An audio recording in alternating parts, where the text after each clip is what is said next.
नमस्कार दोस्तों आपने अक्सर टीवी में न्यूज के माध्यम से या फिर सोशल मीडिया प्लेटफॉर्म के माध्यम से क्रिमिनल के बारे में अक्सर जरूर सुना होगा और आप भी उसे इग्नोर कर देते होंगे और कहते होंगे कि आजकल के समय में ये तो रोजाना की न्यूज बन गई है। लेकिन आज हम अपनी इस वीडियो में ऐसे खूंखार सीरियल किलर के बारे में बताएंगे जिसके बारे में सुनकर आपके भी रोंगटे खड़े हो जाएंगे और आप भी कहने को मजबूर हो जाओगे कि ऐसे क्रिमिनल के बारे में हमने अपनी जिंदगी में आज तक नहीं सुना।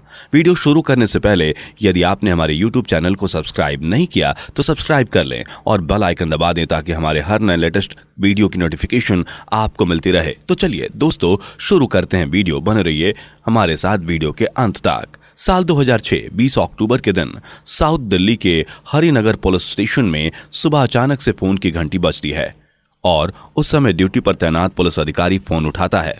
दूसरी तरफ फोन करने वाला शख्स पुलिस वाले को बोलता है कि उसने एक लाश को एक बोरी में रखकर तिहाड़ जेल के गेट नंबर 3 के ठीक बाहर रख दिया है और फोन कट कर देता है। उस अनजान शख्स की बातें सुनकर पुलिस वाला कुछ देर के लिए खामोश हो जाता है और फिर जब पुलिस की टीम तिहाड़ जेल के गेट नंबर 3 के ठीक बाहर लाश ढूंढने जाती है तो वहां उसे एक बोरी के अंदर सरकटी लाश मिलती है और साथ में एक चिट्ठी मिलती है जिसमें पुलिस वालों के लिए भद्दी गालियां लिखी होती हैं, जिसमें जुडिशियल सिस्टम के काम कार्य को लेकर सवाल भी खड़े किए गए थे और साथ में हत्या की जिम्मेदारी लेते हुए चुनौती दी गई थी कि हिम्मत है तो पकड़ कर दिखा।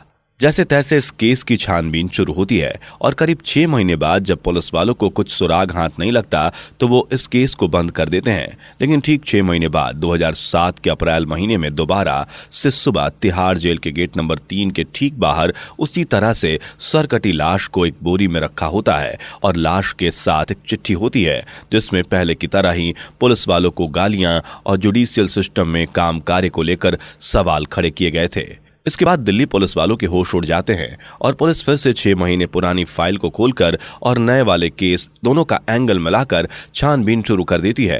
दिल्ली पुलिस वालों की छानबीन चल रही थी कि अगले महीने मई में फिर एक सरकटी लाश तिहाड़ जेल के गेट नंबर 3 के ठीक बाहर पुलिस वालों को मिलती है और लाश के साथ एक चिट्ठी उसी तरह से इस बार भी होती है। इस बार भी लिखा होता है कि वो पिछले 6 से 7 साल से मर्डर कर रहा है और पुलिस उसके ऊपर एक बड़ा इनाम रखे। इसके बाद छानबीन और तेज हो जाती है और इस केस के लिए एक स्पेशल पुलिस सेल तैयार की जाती है। साथ ही पुलिस वालों ने अपने मुखबिरों को इस काम पर लगा दिया था। ये केस वैसे पुलिस वालों के लिए एक सिरदर्द ही था क्योंकि इसमें जितनी भी बॉडी पुलिस वालों को मिली थी उनकी पहचान नहीं हो पा रही थी।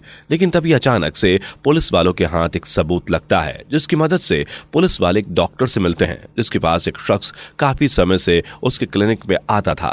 तभी वहां उस सीरियल किलर का फोन आता है और उसे पुलिस वाला उठाता है। पुलिस वाले को हूबहू सीरियल किलर की आवाज सुनाई देती है, वही आवाज जो अक्सर वो दिल्ली पुलिस वाले को फोन पर लाश के सिलसिले में कॉल किया करता था।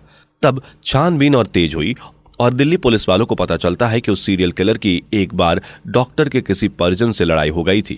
पुलिस वाले डॉक्टर के परिजन के पास जाते हैं और उससे भी पूछताछ करते हैं तो पुलिस वाले को पता चलता है कि एक शख्स जिसका नाम चंद्रकांत झा है वो बिहार से यहाँ दिल्ली नौकरी की तलाश में आया था। वह बताता है कि चंद्रकांत झा के पास एक रेहड़ी है जिसमें इंजन फिट है और उसमें वो सब्जी बेचता है। तभी पुलिस वालों को पूरा विश्वास हो जाता है कि ये सीरियल किलर कोई और नहीं बल्कि ये चंद्रकांत झा ही है जिसने सरकटी लाशें एक एक करके दिल्ली के तिहाड़ जेल के आगे रख दी थी। इसके बाद पुलिस गश्त लगाकर मई 2007 में चंद्रकांत झा को आखिरकार पकड़ लेती है। जब चंद्रकांत झा को पुलिस वालों ने पूछताछ के लिए बुलाया तो उसने पुलिस वालों को कहा कि तुम मुझे मारो पीटो नहीं, मैं तुम्हें सब कुछ सच बता दूंगा। इसके बाद चंद्रकांत झा बताता है कि वो बिहार से दिल्ली रोजगार की तलाश में आया था। इसके बाद उसने यहाँ आकर सब्जी मंडी में काम करना शुरू कर दिया था। सब सही चल रहा था तभी अचानक से सब्जी मंडी में एक गुंडे से उसकी बहस हो जाती है। वो बहस लड़ाई में तब्दील हो जाती है और उस गुंडे ने बेरहमी से अपने दोस्त के साथ मिलकर उसे मारा था जिसके लिए उसे हॉस्पिटल में कुछ दिनों के लिए एडमिट होना पड़ा था। इसके बाद जब वो हॉस्पिटल से डिस्चार्ज होकर वापस अपने काम पर रोजाना की तरह आता है और काम करता है, सब पहले की तरह चल रहा था। लेकिन कुछ समय बाद सब्जी मंडी में एक यूनियन लीडर आ जाता है और वो हर किसी से हफ्ते वसूलने लगता है। जब उसने उस लीडर को हफ्ता देने से इनकार कर दिया तो इस बात को लेकर यूनियन लीडर और उसके बीच लड़ाई हो जाती है और इस बीच उसके हाथ एक चाकू लग जाता है जिससे वो यूनियन लीडर के हाथ में मार देता है, जिसके लिए उसे कुछ दिनों के लिए जेल हो जाती है। जब वह जेल से निकलता है तो उसका सबसे पहले शिकार वही यूनियन लीडर होता है जिसकी वजह से उसे जेल हुई थी। मतलब कि साल 1998 में जो तिहाड़ जेल के बाहर पहली बार पुलिस वालों को एक सरकटी लाश बोरे में मिली थी, उसकी हत्या किसी और ने नहीं बल्कि चंद्रकांत ने ही उस शख्स की हत्या कर तिहाड़ जेल के आगे रख दी थी और इस पैटर्न को फॉलो करते हुए वो हत्याएं करता रहा। साथ ही पुलिस वालों को यह भी बताया कि हत्या करने के बाद वो सर को धड़ से अलग करके यमुना में बहा देता था। उसका कहना था कि वो इन सभी लोगों को सजा देना चाहता था, उनके सर को यमुना में बहाकर अपने पापों का पश्चाताप करता था। वह जिसको टारगेट करता था पहले उससे अच्छी दोस्ती कर लेता था, उसे अपने भरोसे में ले लेता था और फिर मौका देखकर उसका मर्डर कर देता था। चंद्रकांत बिहार के एक छोटे से गांव से दिल्ली आया था। जब पुलिस वालों ने उसके गांव में जाकर उसके बारे में पूछताछ की तो उसके गांव वालों ने बताया कि चंद्रकांत काफी गुस्से वाला इंसान था। वह छोटी से छोटी बातों को लेकर काफी गुस्सा जाता था। तभी चंद्रकांत के गांव का एक आदमी भिड़ू यादव पुलिस को बताता है कि एक बार वो चंद्रकांत के जंगल में फंस गया था। भिड़ू यादव अपनी बात जारी रखते हुए पुलिस वालों को बताता है कि एक बार वो दिल्ली चंद्रकांत के घर गए थे। तब उन्होंने चंद्रकांत के घर के अंदर देखा कि दो आदमी को चंद्रकांत ने रस्सी से बांधा हुआ था और उस समय चंद्रकांत घर में नहीं था।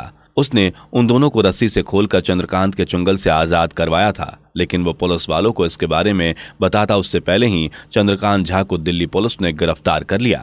हाल ही में ओयशा सूद ने अपने डायरेक्शन में चंद्रकांत को लेकर एक वेब सीरीज फिल्म बनाई थी जिसका नाम था इंडियन प्रीडिएटर, जिसमें चंद्रकांत झा के बारे में बताया गया है। एक तरह से आप कह सकते हैं कि जैसे चंद्रकांत झा की बायोग्राफी इस फिल्म में दिखाई गई है। तो दोस्तों ये थी आज की हमारी video most dangerous serial killer के बारे में। आप क्या कहना चाहते हैं? आपको इस रियल बेस्ड स्टोरी के बारे में अगर कोई कमेंट करना है तो कमेंट करके जरूर बताएं। आपके कमेंट का हमें बेसब्री से इंतजार रहेगा। उम्मीद करता हूं कि आपको हमारी वीडियो पसंद आई होगी। अगर आपको हमारी वीडियो पसंद आई हो तो वीडियो को लाइक करें और अगर आप इस चैनल पर नए हैं तो चैनल को सब्सक्राइब करना ना भूलें।